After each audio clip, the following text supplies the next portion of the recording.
update ng bayan. Maasahan anumang panahon. Magandang araw Pilipinas, narito na ang pinakahuling update sa binabantayan nating mga bagyo. Asahan pa rin ang maulap na kalangitan na may mga kalat-kalat na pagulan at thunderstorms dulot ng bagyong Mirasol sa Batanes, Babuyan Islands at Ilocos Norte. Posible ang banta ng mga bagbaha at pagguho ng lupa lalo na kung may mga umiiral na katamtaman at minsan ay malalakas na pag-ulan. Samantala, ang bagyo naman na nasa loob na ng ating area of responsibility at pinangalanan na ito bilang bagyong Nando.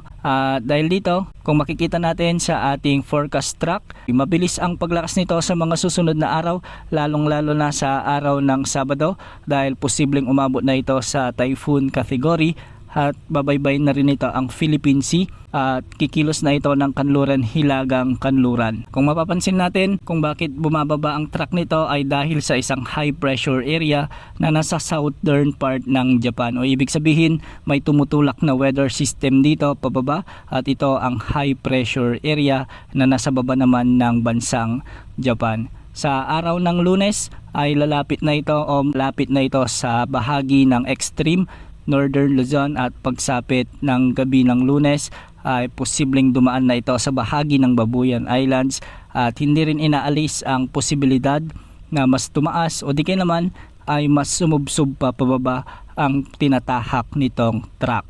Ayon sa Pag-asa, posible ring itaas ang tropical cyclone wind signal number 1 sa ilang bahagi na ng Northern Luzon sa araw ng Sabado kahit malayo pa ito dahil sa malawak at malakas na bagyong si Nando. Habang papalapit ito sa kalupaan ng bansa, hindi rin inaalis ang posibilidad na itaas ang tropical cyclone wind signal number 5 kung sakaling lumakas pa ito bilang super typhoon category. Paghandaan ang paglapit ng bagyong Nando sa lalo na yung mga nakatira sa may extreme Northern Luzon at hindi rin natin binabaliwala yung mga nakatira sa Northern at Central Luzon at ilang bahagi pa ng Luzon dahil palalakasin o paigtingin din ng nasabing bagyo ang habagat na magdadala din ng malalakas na pag-ulan lalong-lalo na sa kanlurang bahagi ng ating bansa. Sa kasalukuyan, kikita natin na napakalawak na ng kaulapang sakop ng bagyong ito at sa kasalukuyan ay meron na itong 380 kilometers na diametro mula sa gitna. Asahan ang malawakang epekto ng bagyong ito kahit hindi man direktang tatama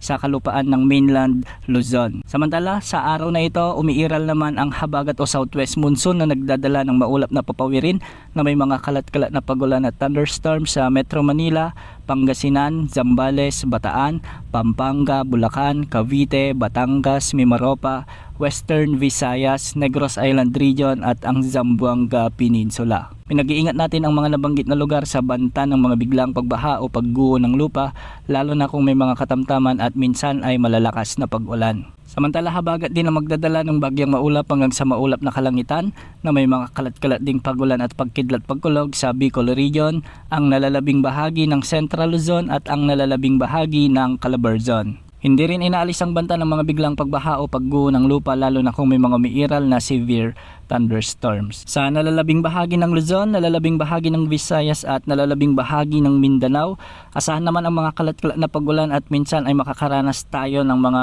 may kalakasang pagbuhos ng ulan.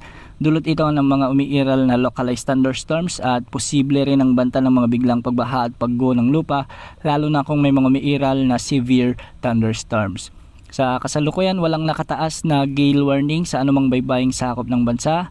Ang mga pag-alon sa Northern Luzon ay posibleng umabot hanggang 1.8 meters. Sa nalalabing baybaying sakop ng Luzon, posibleng umabot hanggang 1.5 meters. At sa mga baybaying sakop naman ng Visayas at Mindanao ay posibleng umabot hanggang 1.2 meters. Antabay ang mga susunod na updates ukol sa binabantayan nating bagyong Nando. Yan muna ang latest sa lagi ng panahon. Ito po ang weather update ng bayan, maasahan anumang panahon.